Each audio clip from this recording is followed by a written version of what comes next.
we got NBA duos that fail miserably. Yeah, shout out to Non-Stop Sports for this day video or whatever. If y'all want to check that shit out, y'all look it up. But nah, on some real shit though, I'm just doing different videos. I don't anticipate for this to have a whole bunch of views. And I'm finna just get back to just being consistent and just doing different shit and just letting it play out how it's gonna play out. Cause that's how you're able to obtain new supporters. You know what I'm saying? Just being different. You feel me? And this is shit I enjoy. This is what helps me stay behind the camera and continue to put this work in, is doing different shit. You know what I'm saying? So if y'all got any type of video, sports videos, entertainment, whether it be TV shows or whatever topic at all, and shit, I'm gonna think about it and I'm gonna put it into consideration, because I do for each and every one of y'all comment. Whatever y'all comment, I'll look the shit up and I see if it's worthy enough to be reacted to.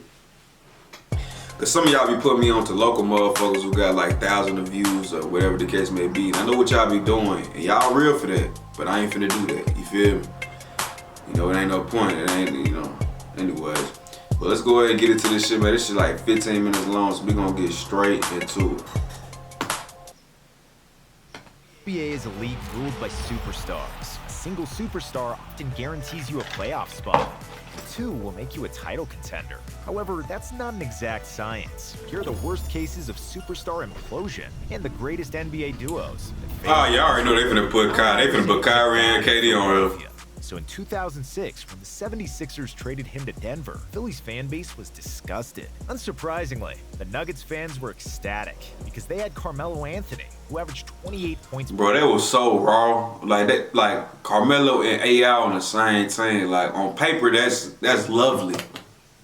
But both of them niggas is ball dominant and do not pass the ball for shit. For real. Per game. But Iverson was even better. His last 2 seasons in Philly, AI averaged over 30 points. So with 2 of the 5 best scorers in the NBA, the Nuggets were hoping to win their first NBA championship. But that was just wishful thinking. Even though Melo and AI combined for more than 50 points per game, they didn't play any defense, and they spent their free time in nightclubs instead of the practice. Yeah, that sound, I know AI be on that shit. Melo, I ain't know Melo was much of a clubber, but that's not really surprising either. But yeah, AI be thugging. How AI was. 2007 playoffs. How AI was. Denver lost 4 games He was first round to the Spurs. Ooh, Melo nice, man. I swear to God. Getting swept by Kobe and the Lakers. After winning just 1 playoff game in 2 years, it was clear that Iverson and Melo were good on paper, but a disaster in reality. So 3 games into the 2009 season, Iverson was traded to Detroit, and the AI-Carmelo partnership ended up as nothing but empty scoring numbers. You'd think that Carmelo would learn from that failure and choose his superstar teammates better, but you'd be wrong.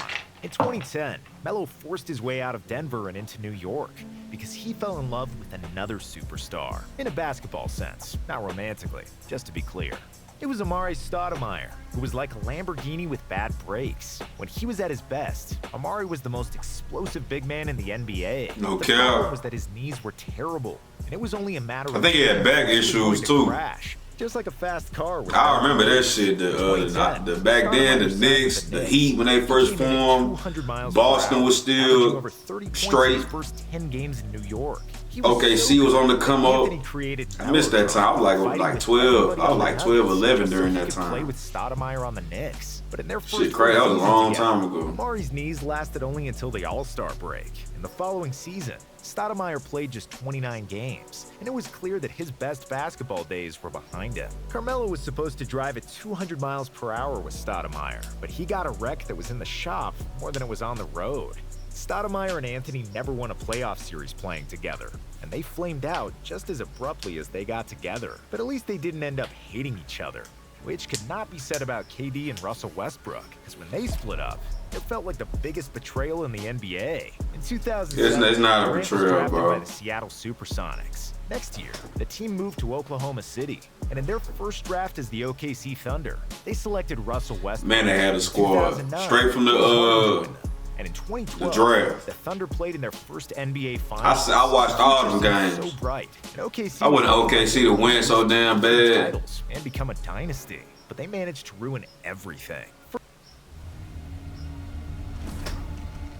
it's like OKC smart, but they dumb. You know what I'm saying? Like they able to they know what talent is whenever they see it, and they develop them.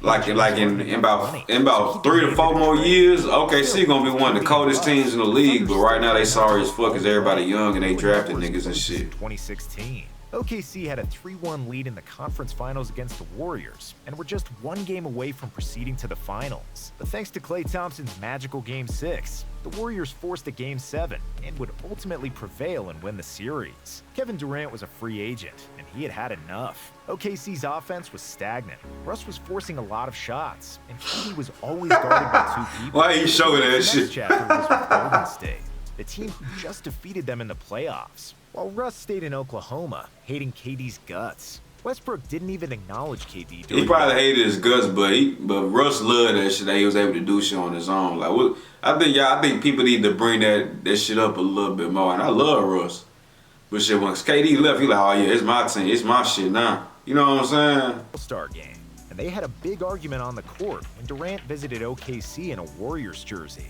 KD may have been called a cupcake, but he won 2 titles. And in retrospect, we can safely say he made the right decision. His absence allowed Russ to average a triple-double and win the MVP, so at least both sides did well after a messy divorce.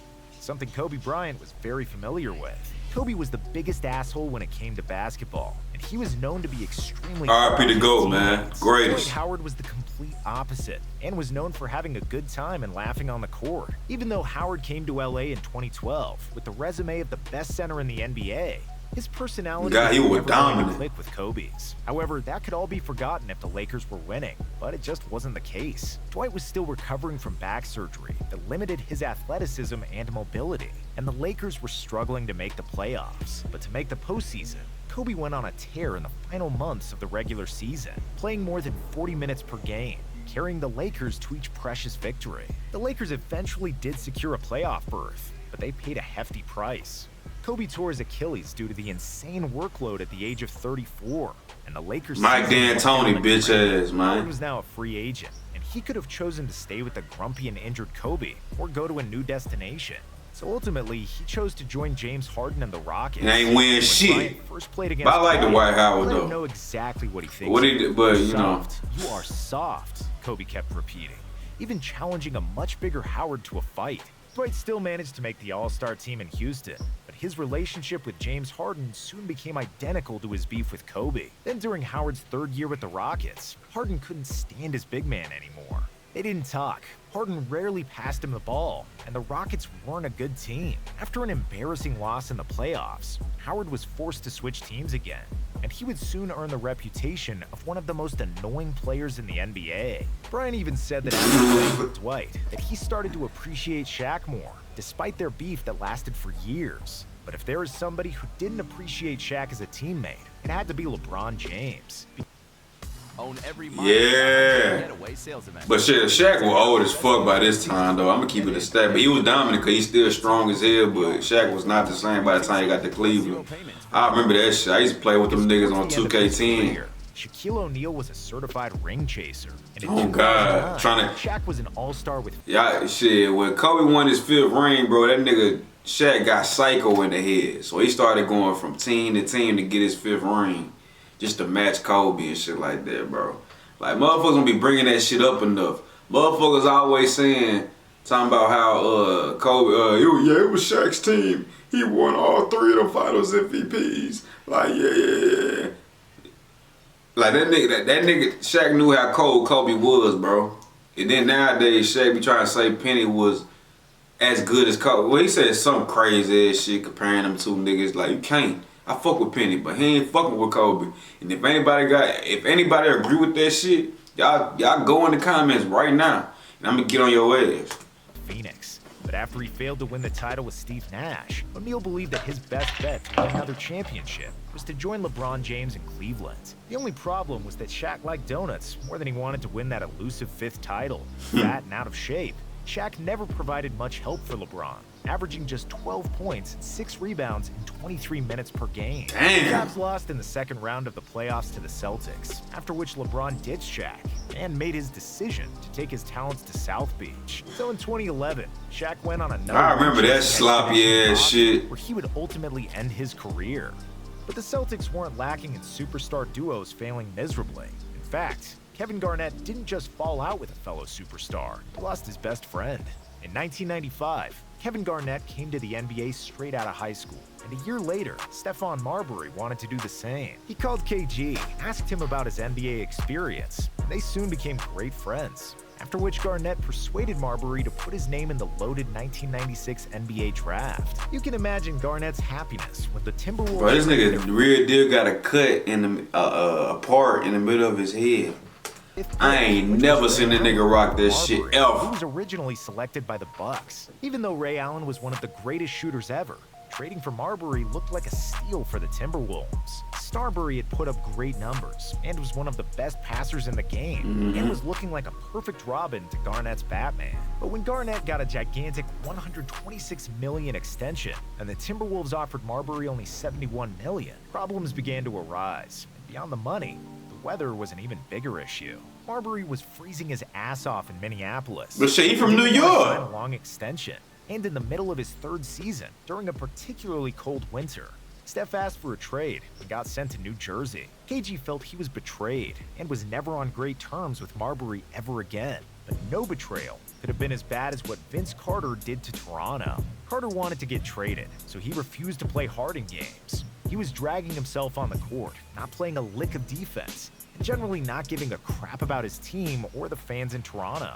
He averaged 16 points compared to his usual 25, went to the free throw line just 3 times instead of 8, and even shot... Man, Vince Carter, man, if he would have had to work ethic of Kobe Bryant, bro, he would have been top 3 shooting guard, bro. Then, Swear to finally God. got traded, landing in New Jersey with Jason Kidd, one of the New best Jersey, guards in the Nets really had some So hoopers he back got in the traded, day. I swear to and Sammy God. was back. He was playing hard, drawing fouls. And I really wish they would go back to averaging New Jersey instead of being in Kid Brooklyn, Carter but, connection you know, it's worked whatever. perfectly, and everybody thought the Nets Because I actually were going to the like finals again. these Nets But jerseys it proved to be the furthest thing than from the truth. the Both current, Kids and Kids' jump shots would go MIA. Brooklyn And against tough jerseys. opposition, they couldn't hit an ocean from Y'all let me know what y'all The think Nets is the never best. got past the second round of the playoffs, and after 3 It may be seasons of simple, disappointment, Kid left but it's better than that just that black and white, which the Brooklyn do have some cold ass jerseys, like alternate jerseys and shit, but I just like that New Jersey feel, you know what I mean? Tracy McGrady.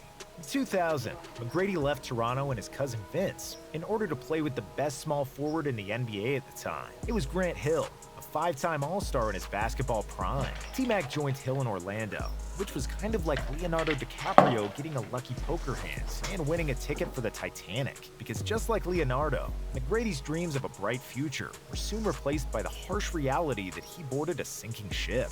Grant Hill had a nasty ankle injury during his last season in Detroit, and when he signed with Orlando, he just couldn't get healthy. Hill re-aggravated the injury. His ankle got infected, and at one point, the doctors even wanted to amputate his foot. What? 4 seasons with the Magic, Grant only played 47 I know that games, shit probably and scary never as played in the hell. playoffs. I can never imagine any part of my body being having to be cut off. Mediocre without Hill.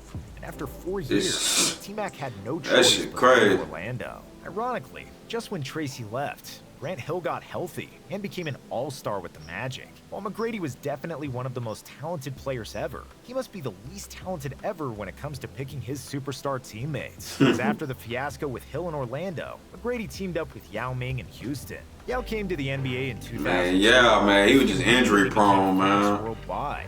First, by blocking Shaq's shot 3 times in a row. But if you dunked on Yao Ming, bro, you was a shit.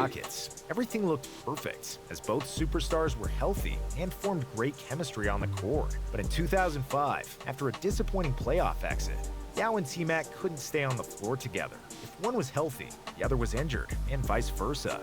They were supposed to be the best Chinese and African-American duo since Jackie Chan and Chris Tucker. Yao and T-Mac failed to deliver. Hey, Rush Hour supposed to be in the works though. He was too old to But shit, that shit ain't- another superstar. that shit ain't got, you know- Soon out of the NBA. Ain't nothing wrong with dark humor if it's good intentions. You know what I'm saying? Like everybody know the classic Rush Hours. How Jackie Chan would say some racist shit. Chris Tucker will say some racist shit, but that, you know, it's just dark humor and it's, you know, it's good intentions, you know what I'm saying? You know, it ain't like it's being hateful, you feel me? If they ain't trying to do that for Rush Hour 4, they need to keep that shit. And leave the legacy, the brilliant trilogy alone. When they started out, they were the most fun and the most devastating pick and roll duo in the NBA. Yeah, they ain't winning shit. Chris Paul supposed to be a Laker, bro. I'll never forget a league for that. They ain't want Kobe to get his 6th ring, bro. The Clippers had Blake Griffin. They ain't want Kobe to get his 6th ring, bro. Imagine if Kobe would have had 6 rings with 3 Finals MVPs. Like McDonald's served French fries. But not only were they attractive, Blake and CP were also like he the GOAT to me. Kobe would have been already the GOAT to me. But if he would have won that ring with Chris Paul and shit, so 3 Finals MVPs and he got 6 rings, they got no choice but to put him as the GOAT. They lost a 3-1 series lead in the straight up of the playoffs against Houston. You can't make this shit up. Either Griffin or Paul was injured in the playoffs, and they never reached the height all of those dunks had promised. Ultimately, Paul got traded to the Rockets to play with James Harden, which was a move that raised a lot of eyebrows. CP3 and James Harden were 2 ball-dominant guards with a history of beefing with their teammates. So how could it possibly work? But somehow, it did. In 2018, the Rockets had the #1 seed in the NBA. James Harden was so fucking cold that season. I ain't gonna lie. I ain't gonna lie, boy. And that Warriors versus the Rockets, that was a good ass series, man. Game 7, the Rockets still had their chance to reach the finals, but they missed 27 3-pointers in a row. And that's not how you can win against Golden State. The following year, Harden and Paul's chemistry eroded, and we could see their bickering on the floor and during timeouts. When the Rockets lost to the Warriors, man, James Harden really a crybaby though. I ain't gonna care, but he a hell of a ball player though. To OKC, but few players can bicker and talk trash to their own teammates better than Jimmy Butler. The year was 2017, and the Minnesota Timberwolves had a duo. Oh yeah, they were just too young. Andrew Wiggins at the time, he was too immature. They were supposed to be a good team, but despite the obvious talent, young guys, they were too young. They weren't ready. Both won rookie. Jimmy came from the mud. 2015 and 2016. So he don't play. He trying to get better every single day. Young stars can't push you to the playoffs. It's smart to add a veteran, and Jimmy Butler seemed like the perfect fit. Trading for Jimmy immediately reaped the benefits, with Minnie winning 16 more games and making the playoffs for the first time since 2004. However, the young pups couldn't provide much help to Butler in the playoffs, and they immediately lost in the first round. When the next season started, Jimmy Butler wanted to see more hunger and more determination to improve from Cat and Wiggins. Instead, he saw 2 young kids who liked to have a good time and didn't care too much if they lost a game. Exactly. That pissed Jimmy off. Butler publicly asked for a trade, and he got into many arguments with Towns and Wiggins, famously beating all the starters in practice with a bunch of bench warmers from the second unit. Through his second season in Minneapolis. Man, that's GOAT shit right there. I don't give a fuck. His feud with Towns was never. Man, I fuck with Jimmy. I swear to God, I fuck with him. Visited the Heat. Butler was caught on camera talking trash to Towns, calling him soft as baby feces, and saying that he punked him once and that he will punk him again. That's the classic Jimmy. Man, oh God, I love this video, man. If y'all like the video, man, y'all like the video. What's y'all favorite duo of this whole video segment that failed? Mine, I would say definitely Russell Westbrook and KD, because that was kind of like my era when I was watching basketball all the time as a kid. They could have made a lot of shit happen. And also the Kobe and Dwight Howard shit. That shit pissed me off. Like, I was 2013, so I was 12. That was the same time around OKC and shit, so, you know, Kobe tore his ACL and shit because, you know, that shit just pissed me off, man. But I'd definitely say Russell Westbrook and KD, and then Kobe and Dwight Howard with Steve Nash, you know, all that shit. But y'all let me know, man. If y'all like the video, man, like the video, comment, subscribe, man. I'm gonna fuck with y'all on the next one, and I'm out of here.